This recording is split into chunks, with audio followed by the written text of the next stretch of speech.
তুঁত চাষের মাধ্যমে প্রতিষ্ঠিত রেশম শিল্পের বিকাশে রাজশাহীতে প্রতিষ্ঠিত হয়েছে রেশম বোর্ড।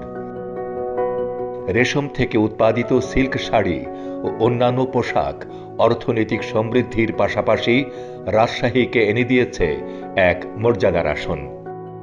রেশম সুতা উৎপাদনের লক্ষ্যে রেশম পোকা প্রতিপালনকে রেশম চাষ বলে।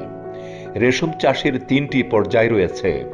প্রথম ও দ্বিতীয় পর্যায়ে পুরোপুরি কৃষিভিত্তিক, তৃতীয় পর্যায়ে মূলত শিল্পগত ব্যাপার, যা নিষ্পন্ন হয় কুটির শিল্প প্রতিষ্ঠানে, যা ফিলাচার নামে পরিচিত। রেশম গুটি আসলে রেশম মথের শোঁয়া পোকা। এদের একমাত্র খাদ্য তুঁত পাতা।